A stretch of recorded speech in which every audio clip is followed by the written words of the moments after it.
Hi everybody, Erev Shabbat Shalom, Baruch Hashem, here we are. Rosh Chodesh Shvat, Rosh Tevot, Sheyeh Besorot Tovot. We know that translated that this month, B'ezrat Hashem, should be the beginning of Besorot Tovot for all Am Yisrael. We know that the months were divided into 6 and 6 between Yaakov Avinu and Esav. 6 months Yaakov Avinu took, 6 months Esav took. But Baruch Hashem, Yaakov Avinu also with his tefillot grabbed half of Shvat also. So there's a machloket where when is Rosh Hashanah Bilanot, Beit Hillel says in the 15th of the month, we go with which we go with, Beit Shammai says in the beginning of the month. Whatever it is, Baruch Hashem, at least half of this month, we know that it's the beginning of Besorot Tovot. And it's not for nothing that Moshe Rabbeinu picked this month, the beginning of this month, the 11th month in the cycle of the Hebrew calendar, to start saying his hochacha to Am Yisrael. Why dafka the month of Shvat? Shvat, we know that if you go with the mezalot, you go with the different signs of the month, this month's sign is the dli, the bucket. The bucket is a source that is, you could put things in there. You could put water in there, and it holds. It's called a kli mekabel. So too by the human beings, that there's some months, there's some times that it's harder for them to accept hochacha when someone rebukes them. But when it comes to this month, Hashem is giving extra kochot and power to this month for people to be able to be more mekabel with the hochacha and the rebuke they're giving, so they could straighten out their ways and be a better person. For no and there's also, I saw what Rav Chaim Palashi brings out, there's a segula for this month, that this is a month that a person should be on the lookout to be more ahavat Yisrael, to go out there and more bring the Jewish people or any person, even Gentiles, rebuking other people, to bring them back to the right direction. Le'ohov et habriyot ve'lekavam leTorah, to love other human beings and to bring them closer to godliness.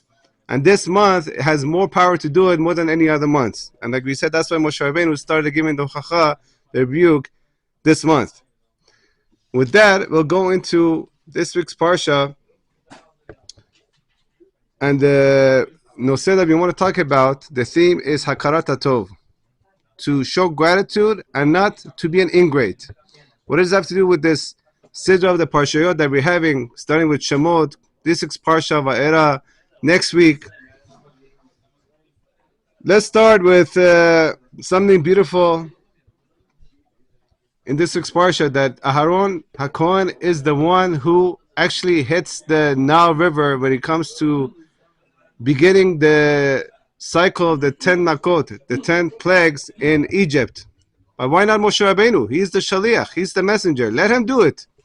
If he's the chosen one, if you tell someone else to do it, then maybe it will take away from his... No. We have a concept in Judaism. This is a concept actually I heard in Iran 40 years ago. But it comes obviously from the Judaism that the well that you drank from, don't throw a stone into it or don't spit into it. And luckily, Baruch Hashem, today I saw a memo from Rabbi Avigdor Miller Zatzal that talks about this issue when he was asked, Rabbi, why do we cover the chalot on Shabbat? We all know that before we make kiddush on Shabbat, we cover the chalot. There's a lot of reasons for it. The man in the Parashah Bashal that we're going to be reading, that first it was dew underneath, and then there was the manna, and then there was on top of it, so we covered underneath, and these are the pshat reasons. But one reason is given also, not to embarrass the bread when we say kiddush, because we know bread has a higher importance than yain, than wine does, because it gives more energy to a person. So because we have to say kiddush before saying the bracha al hamotzi, so we cover it up so it won't get embarrassed. So you could look at your bread this Shabbat under the covering, saying thank you very much, Zachariah, for not embarrassing me.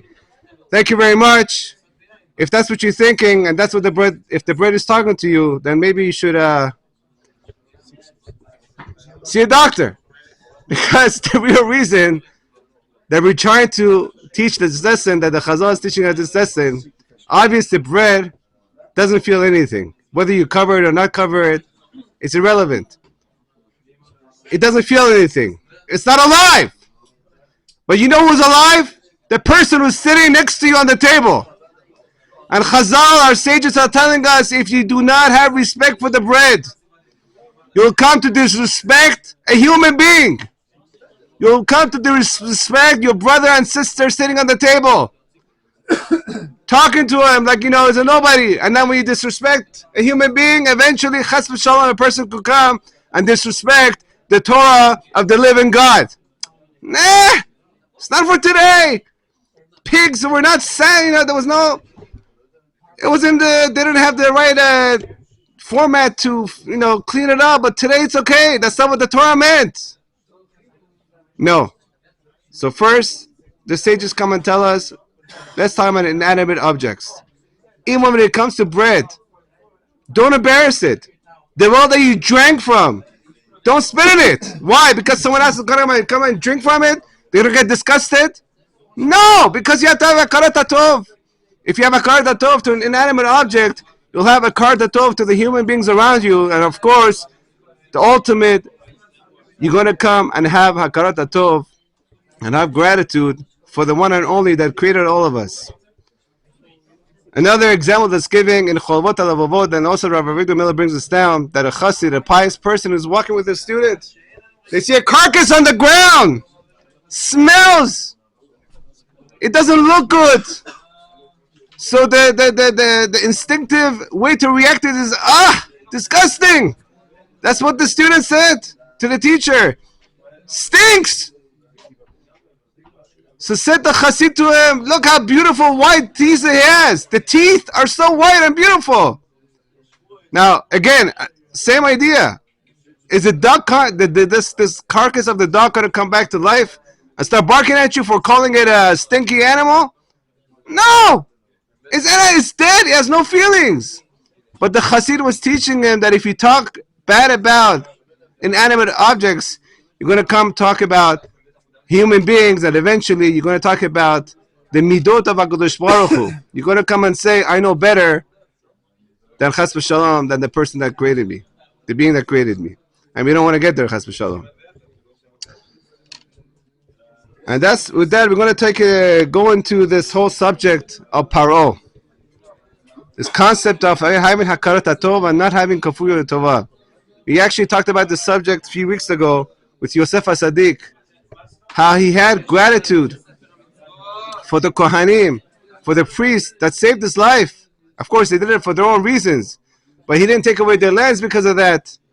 And eventually, when all the Jewish people came down, he fed everybody. He made Egypt an empire. He's not going to go bankrupt. But comes this person named Paro, and he flips the whole thing over on its face. He did not know Yosef, or he made himself not knowing Yosef. I have to obligate myself to know what this person Yosef did for Egypt. That means I have to have gratitude.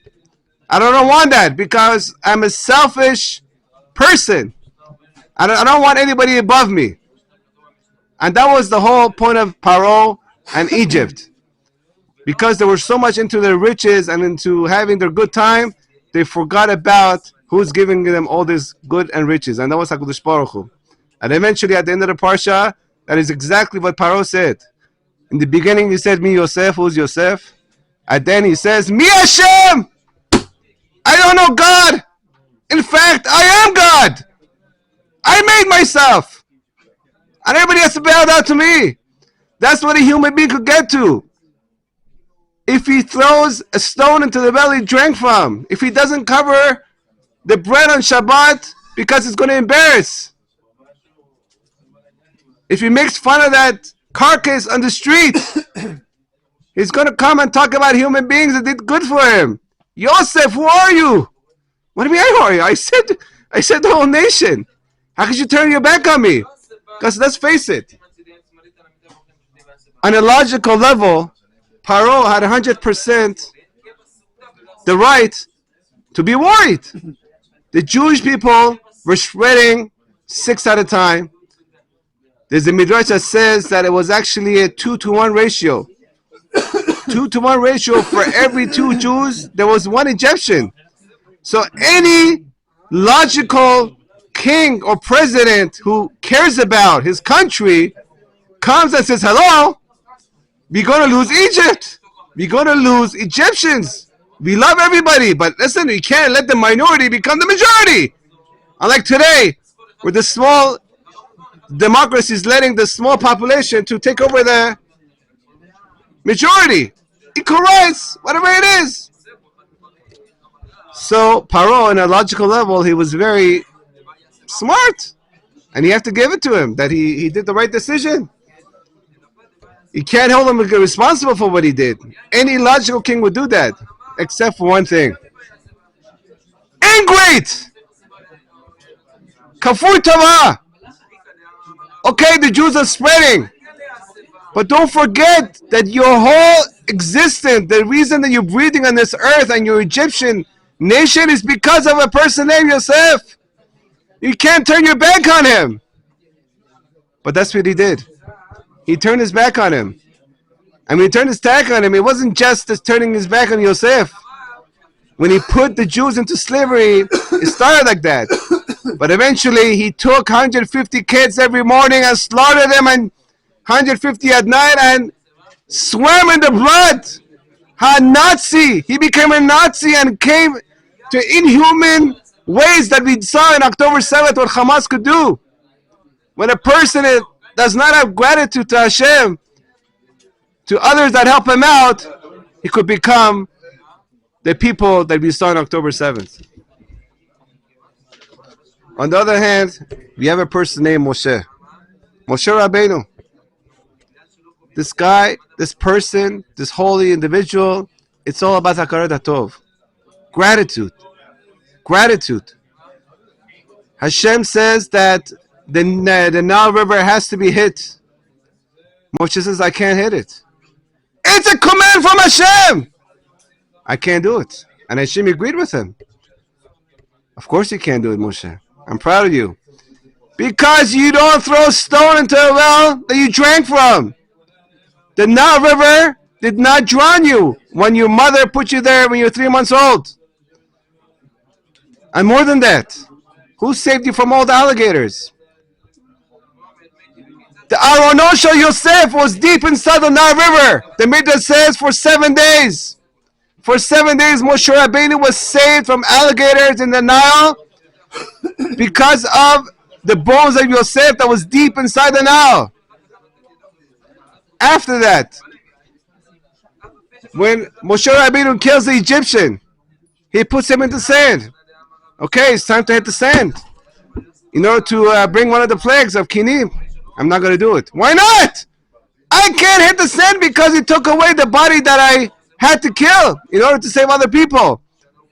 Okay, but it doesn't feel. It doesn't matter.